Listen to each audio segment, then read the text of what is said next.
Hello friends, welcome to my channel Rachna Gupta 5068। Happy Navratri. आप सबको, मेरे सब्सक्राइबर्स को, मेरे व्यूअर्स को, मेरे चाहने वाले को, जो लाइक करते हैं, जो मेरे को कमेंट्स करते हैं, शेयर करते हैं, सबको मेरी तरफ से हैप्पी नवरात्रि। तो आज नवरात्रि शुरू हो गए थे, आज पहला दिन था नवरात्रि का। तो मैंने पूरा आज वीडियो बनाना था आप लोग के लिए। तो ये सब मैंने अपना सामान मंगा लिया था, जो मंगाए थे मैंने, सब चीज़ थी इसके अंदर। इस पॉलीथीन के अंदर मेरा चौलाई के लड्डू थे। ये हम लोग कम मंगाते हैं, जितना हम लोग खाते हैं पूरे दिन में उतना ही मंगाते हैं चौलाई के लड्डू, क्योंकि सील जाते हैं। ये चुनरी थी माता की, बताशे थे और पूजा का सामान और पहले आ चुका था।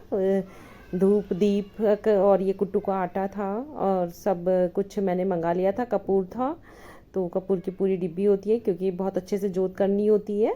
और जोत करने से एक छोटा सा हवन भी हो जाता है घर में। ये हम मोली थी, कलावा जिसको कहते हैं। हवन सामग्री मंगाई थी। ये सामग्री मैं आज आपको बनाना सिखा रही हूँ। वैसे तो आपको आती ही होगी, लेकिन बट ये है कि मैं वीडियो बना रही थी तो सोचा कि चलो, ऐसा नहीं है कि हर किसी को आती होगी, कोई तो होगा जिसको नहीं आती होगी सामग्री बनानी। तो मैं ऐसे सामग्री बनाती हूँ अपने घर में, तो वही वीडियो आपके साथ शेयर करना चाहती थी। तो मैंने सामग्री मंगा ली थी। ये पैकेट था सामग्री का, और इस पैकेट में काफ़ी सारी सामग्री आती है। आप 2 बार भी यूज़ कर सकते हैं, लेकिन मेरे को लगता है कि छोटा पैकेट अगर आता तो मैं छोटा पैकेट ज़्यादा मंगाती, क्योंकि बड़े पैकेट में काफ़ी सारी सामग्री होती है और इतना यूज़ में नहीं आती। और नेक्स्ट टाइम मन करता है 6 महीने बाद जब नवरात्रे आते हैं अप्रैल वाले, तो मन करता है दूसरी सामग्री मंगाए, फ्रेश जो होती है। वैसे मैंने आधी सामग्री ही यूज़ करी थी, और मैं देख रही थी कुछ तिनका वगैरह कुछ ऐसा ना हो जो कि भगवान की सामग्री में चला जाए। उससे मैं सफाई कर लेती हूँ सामग्री की भी। वैसे तो इसमें लकड़ी वगैरह जो भी कुछ इसमें पूरा जो बाज़ार से बना के आती है वो सब सामग्री होती है। और फिर मैंने इसके अंदर बूरा डालती हूँ। बूरा सामग्री में ज़रूर डालनी चाहिए। बूरा डालते हैं हम सामग्री में, तो उससे सामग्री बनाई जाती है। तो सामग्री का जो बनाने का पूरा प्रोसीजर है वो मैं इसमें आपको बता रही हूँ बार बार। और जो बूरा मिलाइए, आप एक बार छान लीजिए बूरा को, और बूरा को छान कर तब आप इसमें मिला दीजिए। अगर बाई चांस आपके छाने भी बूरा भी नहीं है, बाई चांस मोटी मोटी कोई वो आ रहे हैं तो बूरा के, तो कोई परेशानी नहीं है। जब आप सामग्री डालते हैं उस भगवान के, जब हवन सा करते हैं उसमें उसमें आपकी बूरा ये बताशे का काम करती है। तो सामग्री में मीठा जो बूरा का होना बहुत आवश्यक होता है। सामग्री बहुत सारी चीज़ों से मिलके बनती है। ये मैं कपूर डाल रही हूँ, सामग्री में काफ़ी सारा कपूर डलता है, मैंने डाला है काफ़ी सारा। इसको थोड़ा सा महीन करके डालिए। मैंने हाथ से ही इसको तोड़ दिया था जितना टूटा मेरे से, तो इसको हल्का सा महीन कर करके ही डालिए आप सामग्री के अंदर। सामग्री के अंदर कपूर भी बहुत अच्छा डलता है। कपूर डालने से घर की जो वातावरण होता है, घर की जो नेगेटिविटी होती है वो चली जाती है। और कपूर का यूज़ सामग्री में ज़रूर करना चाहिए। वैसे तो कोई कोई ये बताता है कि रोज़ ही कपूर का वो जलाकर पूरे घर में फैलाना चाहिए इसको, पर इतना तो नहीं पता। लेकिन फिर भी जितना पता था उतना मैं आपको पूरा आपके साथ शेयर कर रही हूँ। ये पूरा कपूर मैंने इसमें सामग्री में मिला लिया था। अभी भी मुझे ज़्यादा लग रही थी सामग्री, क्योंकि ऐसा लग रहा था कि ज़्यादा सामग्री है। और ये मैंने घी मंगा रखा था जो सामग्री के लिए ही था। सामग्री में घी बहुत ज़रूरी होता है। घी आप अच्छे से डालिए तो जो जोत होती है माता रानी की, वो बहुत अच्छे से आती है। और मन को भी बहुत तसल्ली होती है, क्योंकि वैसे तो हवन करवाए हुए काफ़ी टाइम हो जाता है। तो ये जो 6 महीने बाद नवरात्रे आते हैं, इसमें हम हवन जैसा ही हम पूजा करते हैं। और जो जोत जलती है भगवान की, तो वो थोड़ा सा कंडा लेके और उसमें सामग्री डालकर और 2 लौंग डालकर और 1 बताशा डालकर उसमें घी डालकर ऐसे करके जोत जलाई जाती है। मैंने जोत की भी वीडियोस ली थी, लेकिन पता नहीं क्यों आई ही नहीं रही इसमें। तो कोई बात नहीं, अगर वीडियो नहीं आई तो मैंने आपको बता दिया है। ऐसे करके पूरी सामग्री हम बनाते हैं और सामग्री से ही पूरा भगवान का जो जोत जलती है, जो भगवान का कंडा हम करते हैं उसमें जोत जलाते हैं, तो मैं इससे ही करती हूँ। शुरू से हमारे घर में यही करते आए हैं। शुरू से मम्मी जी को देखा था, अपनी सासू माँ को, कि वो ऐसे करती थी, तो हमने भी वो आगे से वही करना शुरू कर दिया। जब तक हम कर सकते हैं हम करते हैं, क्योंकि ये सब चीज़ बच्चों के लिए तो मुश्किल हो जाता है। थोड़ा सा हम लोग कर रहे हैं तो ठीक है, वरना कोई और तरीका ही शुरू कर सकते हैं हम लोग। देखिए ये सामग्री मेरी बन गई थी। मैंने इसमें कपूर और बूरा और घी डाला है, मैंने अच्छे से डाल के मैंने इसको मिला दिया। अब हम जोत करेंगे थोड़ी देर बाद, मैं उसकी भी वीडियोस आपके लिए तैयार कर रही हूँ। तो वो देखिए हम लोग कैसे बिल्कुल हवन की तरह ही करते हैं। तो ये हवन सामग्री बन गई है मेरी मैंने रेडी कर ली है।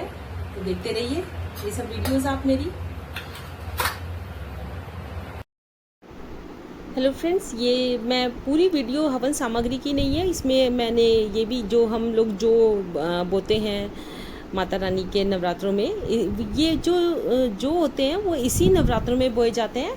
जो अप्रैल वाले नवरात्रे आते हैं उसमें हम लोग जो नहीं बोते हैं, और इस वाले नवरात्रों में जो को हम अच्छे से धो लेते हैं, जो ऊपर आ जाते हैं, जो बिल्कुल सूखे सूखे से होते हैं, वो हम निकाल देते हैं। और गंदा भी होता है जो हम ऊपर से जो तैरते रहते हैं, जो वो हम निकालते देते हैं और उसके बाद छान लेते हैं।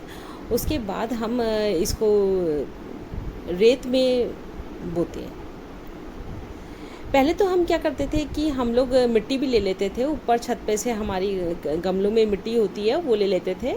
लेकिन इस बार सब लोगों ने कहा कि रेत में बोते हैं, तो हम लोगों ने कहा चलो ट्राई करते हैं। इस बार पूरा रेत में ही अपने जो को बोते हैं। जो ऊपर रेत रखी थी तो हम लोगों ने सोचा कि चलो इस बार यही ट्राई करते हैं कि कैसा रेत में कैसे जो बोए जाते हैं। तो कोई बात नहीं, देखते हैं। बाहर हमने एक गमले में भी डाल दिए हैं, बाई चांस कभी ऐसा होता है, कभी रिस्क लेने से कोई फ़ायदा नहीं है। थोड़ा सा हम लोगों ने गमले में भी जो डाल दिए हैं। तो इस तरह से जो बो दिए जाते हैं ये शुभ होते हैं, और नवरात्रों में काफ़ी इसकी खेती देखी जाती है। जो खेतड़ी होती है वो निकलती है, काफ़ी हरी हरी और पीली पीली रंग की होती है और बहुत सुंदर लगती है। तो यही सब जो बोने में ध्यान रखना चाहिए। ऊपर से हम लोगों ने ये ऊपर से थोड़ी सी रेत ऊपर से डाल दी थी, जिससे कि जब जो निकलते हैं तो हल्की हल्की सी रेत डली भी होनी चाहिए, तो ऊपर से वो फूट पड़ते हैं। तो इस तरह से हम लोग जो बोते हैं। यही सब होता है नवरात्रों में। पहले वाले नवरात्रे को बहुत काम होता है, सुबह से ही बहुत ज़्यादा बिजी हो जाता है पूरा, कि जब तक भगवान की पूजा नहीं कर लेते, माता रानी की पूजा नहीं कर लेते, तब तक तो ऐसा लगता है कि भाई अभी पूजा करनी बाकी है, अभी तो तैयारी ही चल रही है।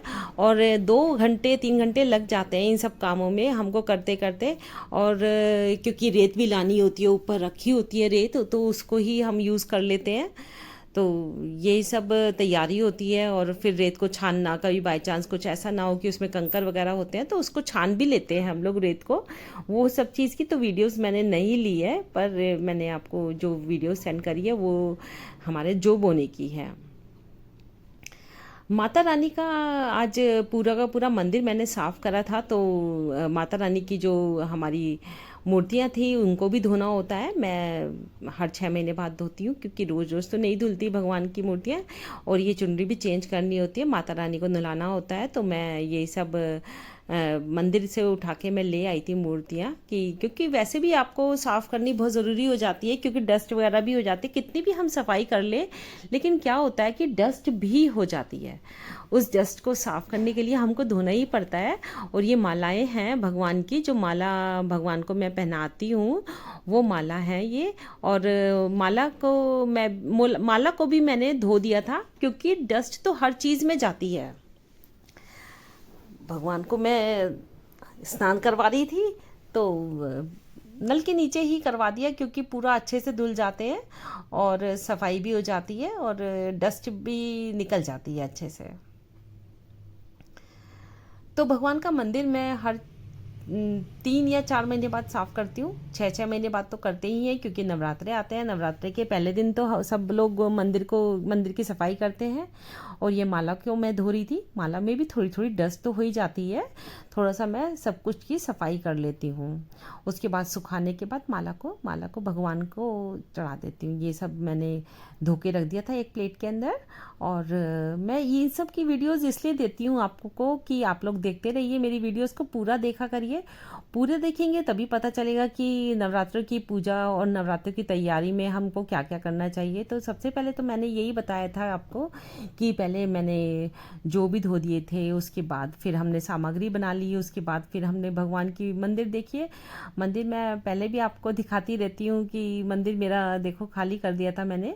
और जो मैंने ये पेपर से चिपकाया, मतलब पेस्ट करा हुआ है इसके ऊपर, तो वो तो मैंने चेंज नहीं करा, लेकिन ये रेड क्लोथ्स थे मेरे पास, तो ये मैंने साफ कर लिए थे। और रेड कलर भगवान को के मंदिर में बहुत अच्छा लगता है और शुभ भी माना जाता है रेड कलर। तो मैंने रेड कलर की ये पट्टियाँ मैंने काट रखी थी दोनों तरफ के लिए। इसके ऊपर फिर भगवान को विराजमान करवा देते हैं। और अपना अपना तरीका होता है एक्चुअली में भगवान की पूजा करने का, भगवान के मंदिर को सजाने का। हम किसी के ऊपर वो तरीका लागू नहीं कर सकते, लेकिन मैं सिर्फ आपको दिखा ही सकती हूँ। तो हमारे कान्हा जी को, छोटे से कान्हा जी को आज नहलाना था, तो यही था कि वही इनके कपड़े भी चेंज करने थे। तो मैंने फटाफट भगवान को नहलाने की सोची, क्योंकि आज वैसे इतनी ठंड तो अभी हुई नहीं है, लेकिन भगवान का टॉवल है ये, और भगवान को मैं नहला के ले आई थी। पूरी वीडियोस नहलाने की तो नहीं दी, क्योंकि बहुत सफाई का मांगते हैं, तो हर चीज़ मैंने साफ कर दी थी। तो भगवान को नहला दिया था। भगवान की नई ड्रेस रखी थी, तो मैंने सोचा रेड कलर की ड्रेस है, क्यों ना भगवान की ड्रेस भी रेड कलर की पहनाई जाए।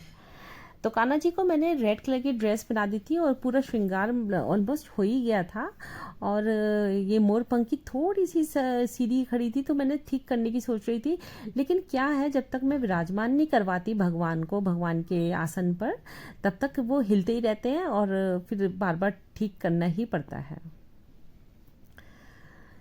तो ये माता रानी को हमने विराजमान करवा दिया था। माता रानी की चुनरी उड़ाई हम लोगों ने। माता रानी को आज माता रानी के पहला नवरात्रा था, और पूरा हम लोगों ने देखो, पूरा हम लोगों को ने भगवान का मंदिर सजा दिया था। और भगवान के जो फूलों से श्रृंगार ये करते हैं, मेरे हस्बैंड रोज ही करते हैं। जितने फूल अपने घर में होते हैं उससे उनका श्रृंगार किया जाता है। और आज कल भी 2 गुड़हल के फूल आए थे रेड कलर के। आज भी एक रेड कलर का फूल आया है गुड़हल का, और एक वाइट कलर का आया है। देखिए कितना सुंदर लग रहा है। ये सब फूल हम भगवान के लिए सजाने में यूज करते हैं। और भी बहुत तरीके के फूल हैं ऊपर ऊपर, जो फिर उन फूलों को लाके भगवान का श्रृंगार किया जाता है। तो अपने ही घर के फूलों से भगवान का श्रृंगार कर रहे हैं आजकल। तो अभी दिवाली आएगी, तो भगवान का फूलों का श्रृंगार जो होता है बाजार से लिया जाता है, क्योंकि गेंदे के फूल होते हैं। गेंदे के फूलों से भगवान का श्रृंगार करना बहुत अच्छा लगता है, बहुत ज़्यादा अच्छा लगता है। तो उस समय फिर गेंदे के फूल यूज़ करेंगे भगवान का श्रृंगार करने के लिए। और फिर ये हमने बताशे मंगाए हुए थे, तो ये बताशे को भी मैं अपना छोटा छोटा सा जो काम होता है भगवान का, तो वो करने में लगी हुई थी। बताशे आज थोड़ा सा टूटे हुए आए थे, मैं ये देख रही थी कि टूटे हुए बताशे आए थे। तो वैसे चलो अब आ ही गए हैं तो क्या ही कर सकते हैं। बाकी चलिए देखते हैं। ये सब तैयारी मेरी पूजा की होती है। मैंने ये लौंग रख ली थी यहाँ पे, और घी रख लिया था, कपूर, कलावा यानी कि मोली, और बताशे। ये सब हमारे, जब हम पूजा करते हैं, जोत करते हैं भगवान की, माता रानी की जोत में होता है। ये गंगा जल है, हमारे गंगा जल की ये बहुत साल पुरानी है, जो उसको मैंने दिखाया था आपको। ये हमारी आरती का बुक है, आरती की बुक बहुत पुरानी है, ये भी रखी रहती है और वो यूज़ में आती है। किसी ने हमको गिफ्ट में दी थी। तो मैंने और भी तैयारी करने की सोची कि मैं अपने आसन वगैरह बिछा देती हूँ, क्योंकि बहुत देर हो गई थी तैयारी करते हुए। लग रहा था 10 साढ़े 10 तो बज गए हैं सुबह के, और देर भी हो गई है। 2 घंटे हमको लग ही गए थे इन सब चीज़ को करने में। भगवान की सेवा करते हुए में मज़ा भी आता है, अच्छा लगता है, लेकिन टाइम की को देखते हुए हमको आगे की पूजा भी शुरू करनी थी। तो मैंने ये तिलक करने के लिए भगवान की बनाई हुई है। भगवान का तिलक करते हैं, अपना भी तिलक करते हैं, भगवान का तिलक करते हैं। इससे हम आगे ये जो तिलक करने के लिए होती, कितनी सुंदर बनी हुई है ये, और इसको ही यूज़ करते हैं हम तिलक करने के लिए। भगवान का पूरा ऑलमोस्ट पूरा तैयारी हो ही गई थी। बस छोटी छोटी सी वीडियोस देकर आपको यही बताना चाहती हूँ कि इस तरीके से हम भगवान की पूजा शुरू करते हैं। और जो पूजा की तैयारी होती है वही मेन होती है। उसके बाद तो पूजा शुरू करने में और समाप्त करने में टाइम नहीं लगता, 10-15 मिनट या आधा घंटा मुश्किल से लगता है। और माता रानी का तिलक भी लगा दिया था इन्होंने, तो माता रानी का तिलक लग चुका था और कान्हा जी का भी तिलक लग गया था कि लगा रहे थे तो कान्हा जी का तिलक। तो उसकी वीडियोस मेरा आगे पीछे हो जाती है, कोई बात नहीं। कान्हा जी का तिलक भी लग गया है और कितने प्यारे लग रहे हैं कान्हा जी, देखिए। और बस जोत जलानी बाकी रह गई। ये मेरा पूरा सब तैयारी मैंने करके रख दी थी। नीचे हम बैठ के पूजा करते हैं और जो जोत जलती है वो नीचे बैठ के ही होती है। आप नीचे बैठ के आराम से पूजा कर सकते हैं क्योंकि जोत भी नीचे बैठ के ही करी जाती है।